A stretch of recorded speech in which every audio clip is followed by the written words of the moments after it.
absolutely. A fantastic mon with some tough matchups in this meta.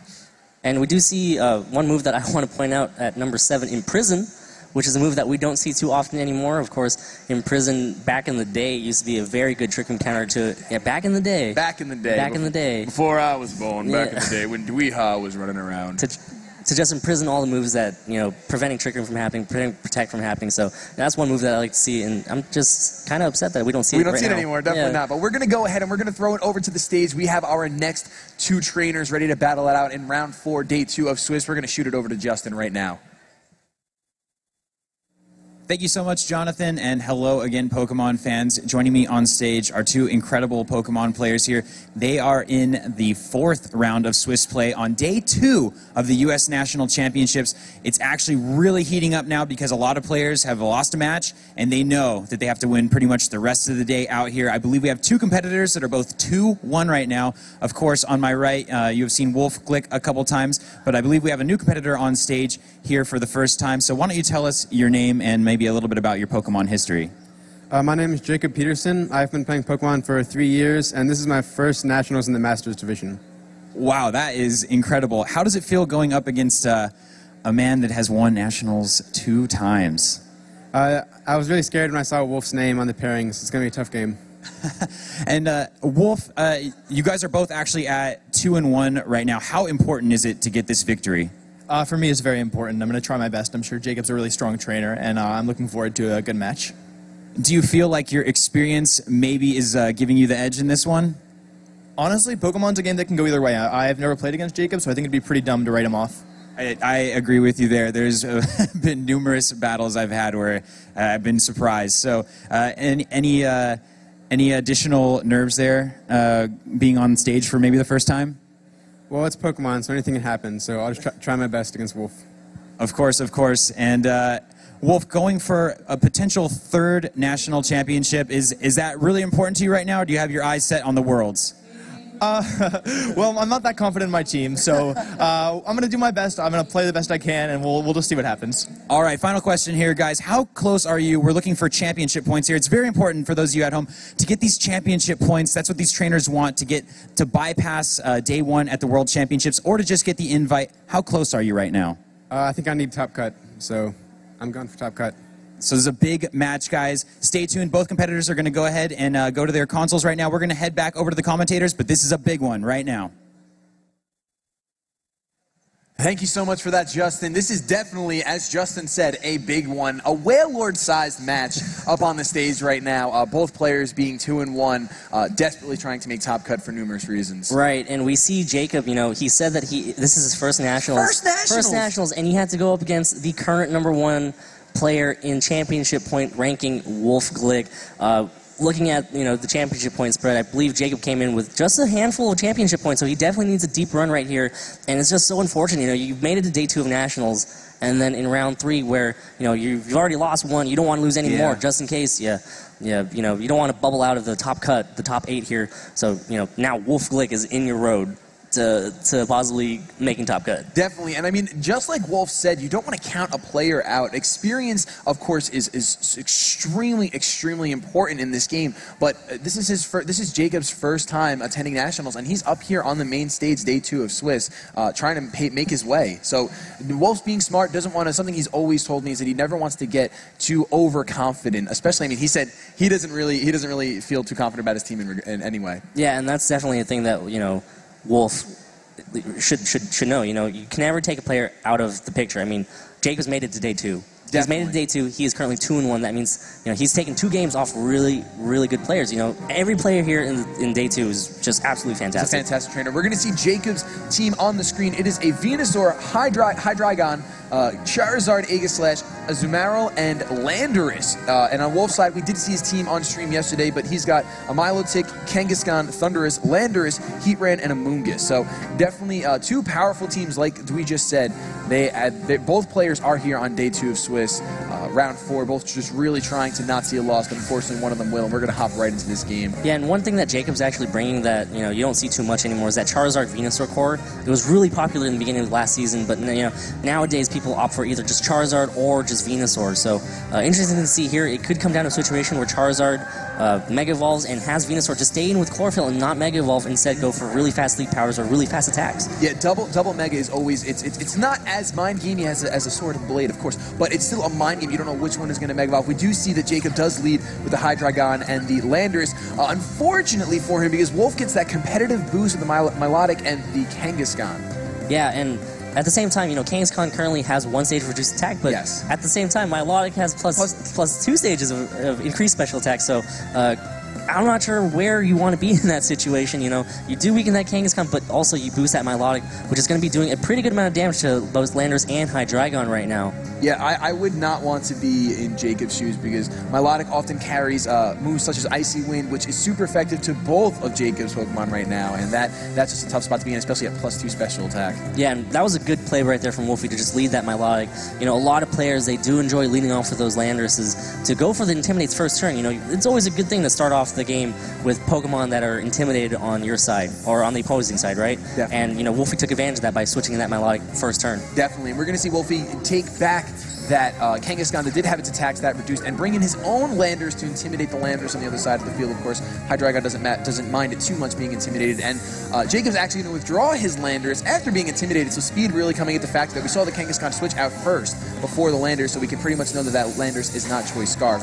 Bringing in the Aegislash, Milotic's just going to go ahead and protect, and a Draco Meteor is going to miss the Landorus. And that is so unfortunate right there for Jacob. I mean, he could have come up pretty good that turn, you know. Milotic protecting there, wanted to see what Hydreigon and the Landers on Jacob's side was going to do, but at the same time, you know, Jacob didn't want to take an Ice Beam into that Lander slot, so he immediately switched to that Aegislash, which is a good switch because Aegislash resists it. Wolfe right there deciding to switch out that Kangaskhan into Landers to, you know, well, we see exactly what he's doing right here. We're going to see the Landers is going to go for the superpower, just barely missed the knockout on that Hydreigon. We still don't know what item that Hydreigon is holding, because that Draco Meteor is going to come through right now, and it is going to connect the second time around. It's going to target down the Milotic. Is it going to be able to pick up the knockout? It's going to depend on a few things, but Milotic is a very fat Pokemon, not going to be able to get knocked out by that Draco Meteor. It's going to munch away on that Citrus Berry, and we're going to see who it's going to go for. It's going to opt to go for a Scald. A +2 Scald is going to hurt, and it's going to finish up, knock out that Hydreigon. It was actually a Moringa Berry. It was a Moringa Berry? Yeah, that's going to boost its special defense by 1 stage. Oh my gosh, I'm just so used to seeing things munch on citruses. I apologize for that. A Moringa Berry. Wow, and a Shadow Ball is going to come through and connect on the Milotic, but it looks like that berry doesn't cut it, and it's going to go down. Yeah, and that was a lot of damage right there from that Hydreigon. We do see that Hydreigon get knocked out, but it did its job. You know, it weakened Milotic to get it down, and Milotic was really a big threat right there at 2 stages of increased special attack, right? So Milotic is a very especially bulky Pokemon. Wolfe right there hoping to take some special attacks and then boost it to make it even harder to deal with. Definitely. So getting that Milotic out of the way, that's a good thing. Targeting down the thing is a threat because Milotic is a very bulky Pokemon, and then of course because of that Intimidate activating its competitive, it made it an offensive threat, with a lot of options under its belt. So we're going to see right now both players having to make some tough decisions. And we do see Kangaskhan come in right now. Kangaskhan can provide fake out support and possibly fake out that Landers. Aegislash kind of enjoys this matchup right now with Kangaskhan because, you know, Kangaskhan only has really Sucker Punch in order to be able to hit that Aegislash. So as long as Aegislash can play safely around it, you know, it can get around the Kangaskhan. And Landers right now, I believe it is Choice Scarfed. You know, it moved before that Hydreigon. So it's Choice Scarf Landers, and it's locked into Superpower. So Aegislash right now in pretty good position. Yeah, and because of that being locked in Superpower, Wolfe has to switch it out in favor of his Heatran here. We're going to see the Aegislash is also going to switch out while in Blade form, so not going to try throwing up a King Shield. No mind games here, just going to get a safe switch in into his, a switch in into his Venusaur. We don't know how safe it is just yet, but now that the Heatran's out on the field, it doesn't look too good for Venusaur unless it opts to Mega Evolve and gain that Thick Fat ability and have no longer a weakness, true weakness to fire. So Kangaskhan's going to opt to just go for the Protect. Most of the times when you see a Kangaskhan go for Protect, it's not actually going to run the Fake Out. I'm not going to call it just yet, but usually there's only room for either Fake Out or Protect, so a moot turn there. Yeah, and, you know, even though no damage was dealt that turn, you know, you have Heatran coming in, you also have Venusaur coming in right there, too. And that was actually a really safe switch right there from Jacob to get that Venusaur in safely because that Aegislash slot, nothing was going to hit it. You know, Wolfe's not going to try to target down with the Superpower, and Kangaskhan really, you know, why would it double it in that slot unless it was going for some predictions right there. So, safe switch right there from Jacob. We do see that Venusaur in right now, and since we haven't seen Charizard yet, that probably means that this Venusaur is going to be able to Mega and, you know, kind of be able to deal with that Heatran a little bit better, you know. Venusaur's still not going to have anything to hit that Heat Ran with, I believe, unless it has a hidden ground power type ran around. Yeah, we're going to see because of that, Heat Ran is going to switch out for the Landers. We're going to find out right now. But hopefully, if that Venusaur, the Venusaur is going to Mega Evolve, it's going to grow some trees on its back, which provided the coverage it needs. Trees apparently resist fire and ice when there's more of them on top of a dinosaur. So really cool. Kangaskhan's going to go for the return, targeting down the Landers here, but it's not going to do too much. It's going to do just about 40% HP to that Landers. And Landers is going to go for the superpower, targeting down that Landers. Good switch in by Wolfe, being able to take that just fine. Didn't want to stay in there, got the Intimidate off, further reducing that damage. We're going to see Sleep Powder misses the Landorus. So we see right there, Landorus was definitely trying to target down that Heat Ran slot. Good switch right there from Wolfe to realize the situation. Heat Ran was not safe there. Yes. Heat Ran had to get out of there, otherwise, you don't want to lose Pokemon that fast. You don't want to switch in Heat Ran just to have it knocked out instantly. We see Kangaskhan do a pretty good amount of damage to that Landorus, even though it is intimidated.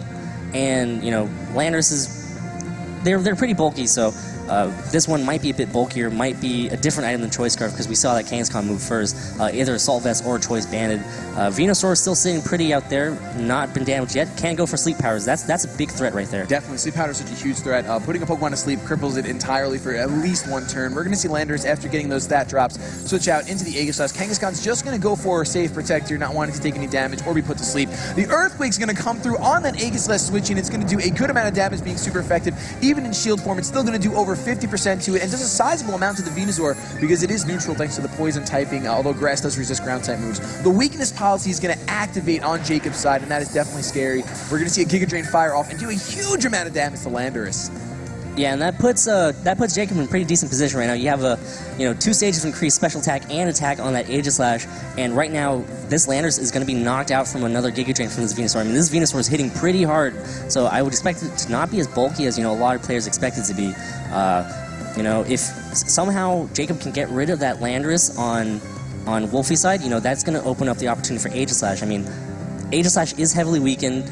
Kangaskhan can threaten with a Sucker Punch onto that Aegislash slot if Aegislash decides to go on the offensive, so Jacob definitely has to be careful there. He's not yet out of the woods, but he's not in the worst of positions. It's still anybody's game. I think it's going to come down to straight-up prediction games. We're going to see the Landorus switch out here in favor of the Heat Ran coming in on Wolfie's side. It's going to be tough, like you said. The Sucker Punch is there to threaten the Aegislash. The King Shield is also a thing to protect from Earthquake. Maybe Venusaur wanted to target down that slot and get rid of the Landorus. We're going to see the Aegislash does, in fact, go for that King Shield. Kangaskhan go for the Sucker Punch. It does fail, and a Sleep Powder onto the Kangaskhan, putting it to sleep so that Sucker Punch is no longer a threat for this turn. Yeah, and good play right there from Wolfie to switch out that Landorus, to keep it in the back just in case. Heat Ran coming in is also pretty safe too.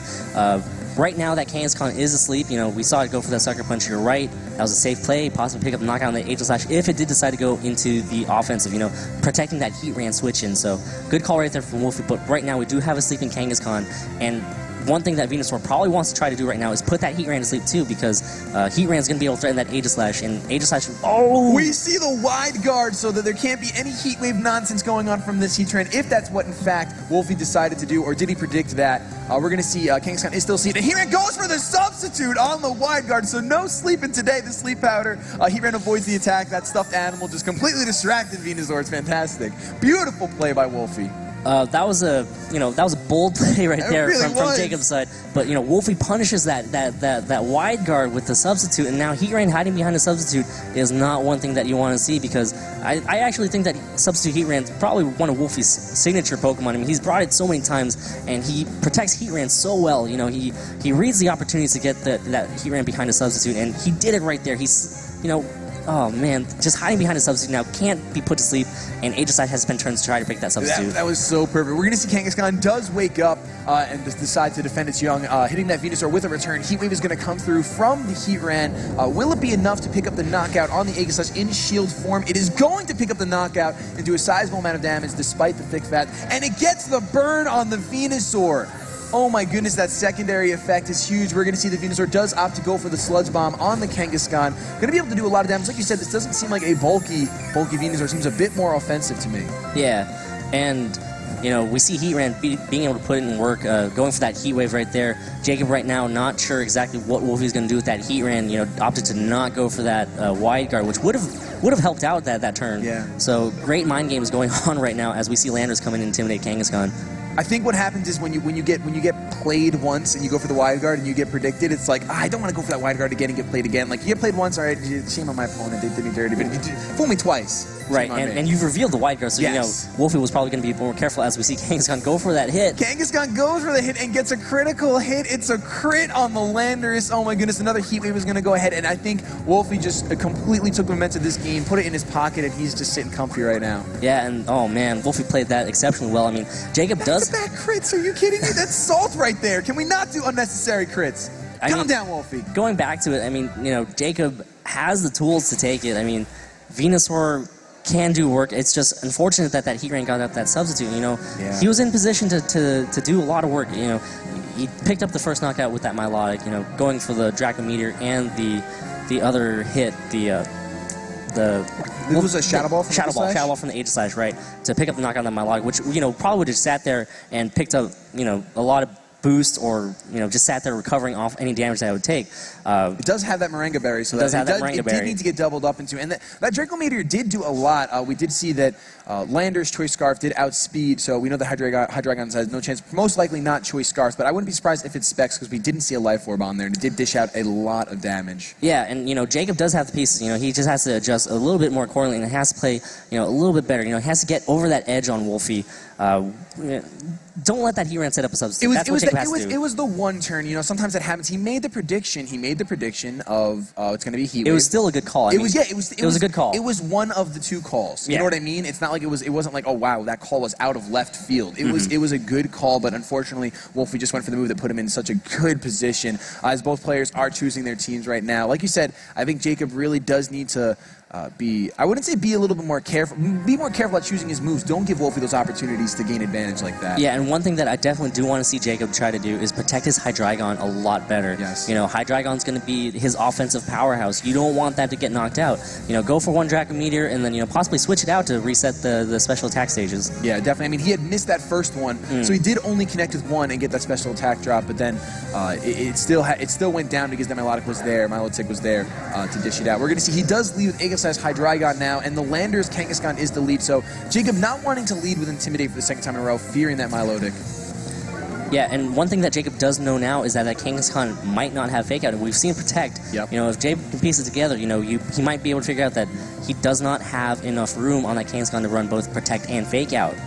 We do see Landers come in, Intimidate, Aegis Slash, and that Hydreigon, not going to be a big deal. But of course, we saw the superpower from the Landers last game not be able to pick up the knockout on Hydreigon. So it looks like Hydreigon right here is going to be able to go for a very powerful attack if it really wants to. You know, Draco Meteor onto that Landers should be able to pick up the knockout. Draco Meteor on that Kangaskhan should be able to pick up the knockout too. And Aegis Slash right now is sitting pretty. You know, it might take an Earthquake, but that leaves Hydreigon open, right? Definitely. It could possibly, you know, Aegis Slash is really free to attack. Kangaskhan does not have anything that can really hit that Aegis Slash at all. I think it's really cool to see, just listening to you and watching these players play. Like the Hydreigon right now, I feel almost the safest move is to Draco Meteor into that Lander slot, because we know that it's choice and it's either. It didn't switch out now, but it's going to switch out with the U-turn. So I was just about to say it's going to go for the U-turn on the Hydreigon slot, do just about 50%, and get out of there. Potentially going after something that Wolfe feels like can take a potential Draco Meteor here. Has to watch out though. If that Hydreigon went for the Draco Meteor on the Kangaskhan, this turn Hydreigon's going to be fast on that Kangaskhan because you know the speed hasn't adjusted yet for the movement. Yeah, he is not.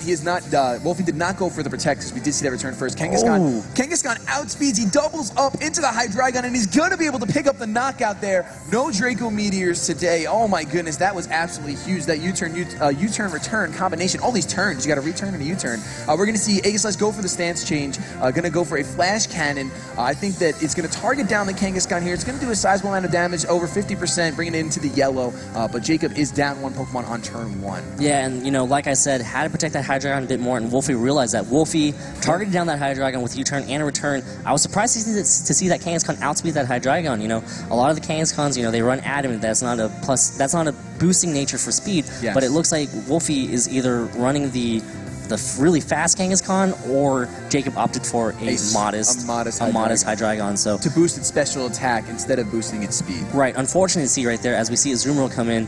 Azumarill right now, you know, we've seen it earlier on stream with John Hu, so I'm going to be interested to see what this Azumarill can do. It has different options. Yeah, it has so many options. It can be, we saw the belly drum set earlier on in this tournament yesterday, but we're going to see what this Azumarill wants to do. We're going to see King Shield from the Aegislash and a Protect from the Kangaskhan, I believe. We're going to see the two water types here just going at it. Scald is going to get completely ignored to that King Shield, and a Play Rough into the Milotic is going to do a little under 50%. So Milotic just proving its girth. Yeah, so, I mean, that did not 50%, so that Milotic is definitely one of those Milotics that's out to stay. I mean, get the Moringa Berry boost and, you know, invest in that physical bulk and just recover off any damage that I can take. You know, if Intimidators come in, hey, that's even better for you because you get boosts in stages of special attack. Definitely. So I don't think that this Azumarill will have that belly drum.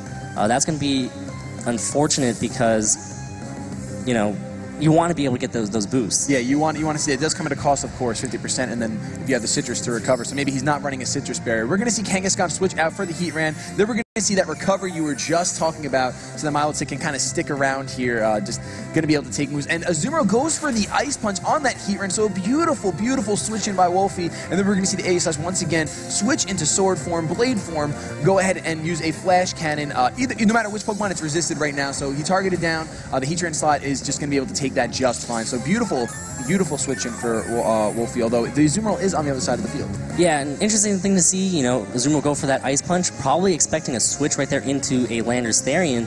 So a good call right there from Wolfe to switch that Heatran into that slot. I mean, super dangerous because it could have been going for a Water type move and that would have just done massive damage. Yeah, it could have gone for an Aqua Jet. Maybe it's running Waterfall. I'm not exactly sure what this Azumarill is running. You know, usually we probably see the Belly Drum right now if he had the Belly Drum. You know, safe switch right there because, you know, Shadow Ball couldn't target that slot and instead the Flash Cannon would be coming into that slot too. So Wolfe realizing the situation, you know, he has Milotic now at full health. Heatran switched in for essentially free. You know, Aegislash has to be careful about targeting down that Milotic because, you know, it's going to get the Moringa Berry boost, and Shadow Ball and Flash Cannon, their secondary effects, lowering special defense. Yep, and that's going to be able to pick up knockouts faster and faster because the special defense is going to counteract. And competitive. And competitive. Oh my gosh, that's always the worst when you get a secondary that you don't actually want because it doesn't work in your favor. We're going to see Heatran does go for that substitute there. The question is Jacob going to let this happen twice? He's going to go for play. He is going to let this happen twice. So Heatran's going to sit safely behind a substitute. We're going to see the attack drop with the play rough. So competitive is going to boost Milotic's special attack. Oh my goodness, we were just talking. Commentator's curse. I'm so sorry. I'm so sorry, Jacob. Oh man, how unfortunate is that, you know? How often do you actually see Play Rough do that? I would say 10%. Not too often, because usually when you throw those Play Roughs around, you know, you're doing a lot of damage you're knocking Pokemon out. Yeah, and, you know, my situation with the Shadow Ball and the Flash Cannon, that was a little bit better because, you know, special defense dropping, you don't mind that because, you know, it's going to be a bit easier to knock out, but, you know, having an attack drop, you know, it's like an Intimidate. Milotic doesn't even care about those attack drops, so that's so unfortunate, and that's going to put Wolfe in such a good position. Milotic at +2 stages of increased special attack, and Heatran behind a substitute. Oh man, this is going to be rough. Not for too much longer. I think the Aqua Jet is going to go ahead and target down that Heatran, taking away the substitute, but Heatran's going to be able to go for an Earth Power, targeting down the Azumarill. Wolfe just realizes how much power that Bunny can have, so he wants to get rid of it as soon as possible. We're going to see Aegislash go ahead and switch into Blade form, most likely wanting to get rid of that Milotic, and that's exactly why Wolfe protected it. Yeah, has to be careful. Like I said, be careful about those Shadow Balls into that Milotic slot. We do see Heatran leave its substitute, so Azumarill right now can start doing some work on that Heatran, but, you know, Wolfe's been playing so well with those switches, you know, he might find a safer switch with whatever Wolfe has in back. I mean, we've seen the Kangaskhan. There's one more Pokemon in back that we haven't seen quite yet, I believe. Or, no, the Landorus Therian, that's right. Yes. So, definitely. It's tough because Wolfe is playing very well, but I feel like that Azumarill does put on so much pressure for almost his entire team. Like, it's such a strong Pokemon. Like you said, Play Rough is a move that once you see it come out, it's usually picking up knockouts the first or second time at most because it's just so strong with that huge power boost that Azumarill does have. So Wolfe might not necessarily have a safe switch in, and that's why he's actually just going to stay in here as Azumarill goes for a Protect because I think the tables have turned a bit. Jacob realizes that Wolfe's going to want to target it down, but it looks like Wolfe's just going to set up another substitute. Milotic's going to recover up, and we noticed that Aegislash did not go for a King Shield, so it's going to be trying to target out something, most likely the Heatran at this point, because he didn't want that extra safe substitute. Let's see what Jacob made the call. He made the call to go for Milotic. Are we going to see a special defense drop?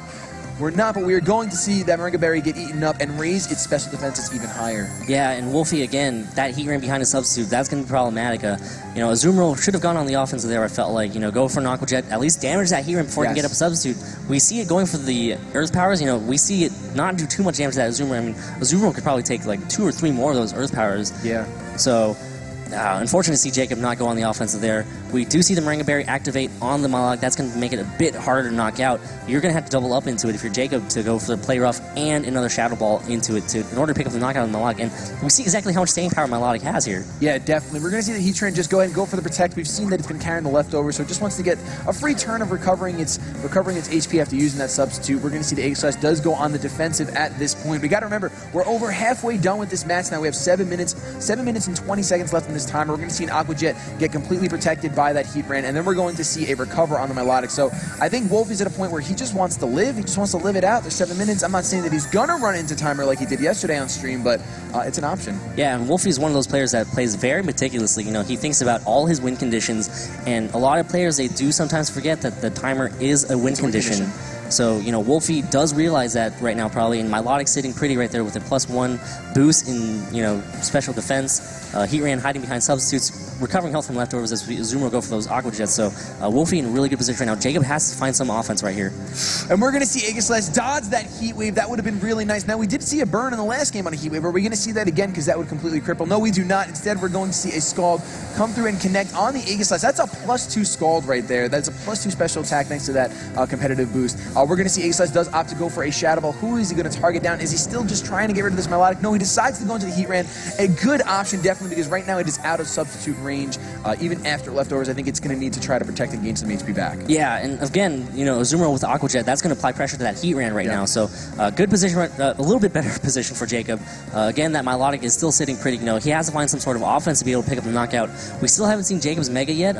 Charizard will not really be doing too much against it. You know, if he brought Venusaur, you know, the Mega Venusaur, that could probably go head-to-head against this Milotic a little bit better than Charizard would. Definitely. We're going to see Wolfe actually just withdraw that Heatran, not wanting to go down. It's going to get Intimidate off on both the Azumarill and the Aegis Slash. However, of course, Aegis Slash has shown that it's a special attacker. Although it could actually attack the Shadow Sneak as we've seen before. So who knows if that Intimidate's going to matter. Azumarill's actually going to go for the Protect here, wanting to play it safe, knowing that Heatran really can't set up substitute anyway. So either Heatran was going to protect or was going to switch out. Aegis Slash is also going to go on the defensive. So Jacob just making a very, very safe turn, and which means Wolfe got his Landers in for free.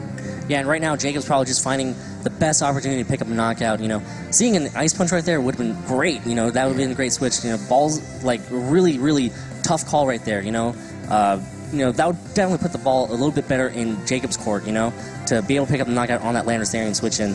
But you know, Jacob's also trying to play it safe too. Yeah, he doesn't want to. I mean, after seeing how long that Heatran, like Ice Punching a Heatran is as gutsy as it gets. Right. Like that's a straight up Conkeldurr guts right there. Ice Punch. You don't. It's a tough call to make. So I don't blame Jacob for not going for that. Although it looks like he is going to have to start making some moves to get back in this. Landers is going to go for the U-turn on the Aegis Slash, not doing much at all because it's not same type attack bonus and it is resisted. So just going to be able to get Landers out of here before taking potentially super effective hit from that Azumarill. We're not sure what Wolfe is going to switch in. The Heatran is very low, so I'd be surprised if he does actually go into the Heatran, maybe feeling like it's time for this little guy. He's done what he's had to do, and it's just time to see him go. Milotic's going to go for a Scald. It is going to connect on the Aegis Slash, and it's just going to miss the KO, but it does snag a burn, which puts it on a timer, a very short timer, and the Heatran just takes his Ice Punch, no problem. So Wolfe is just outpacing Jacob right now at every turn. We're going to see Aegis Slash go ahead, and it's going to go for the Flash Cannon.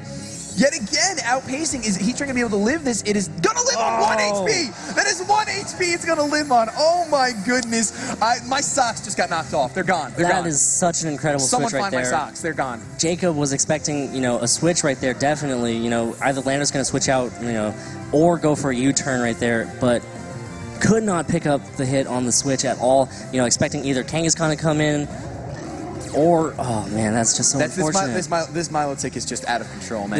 I think she stole my socks, honestly. I think she has at this point. She's taking all these stat boosts. I think she just took them. I don't know what's happening. 4 stages of increased special attack right now for that Milotic. That thing's going to be hitting really hard right now, and Jacob is just against the wall. He really is. He's really between a rock and a hard place here.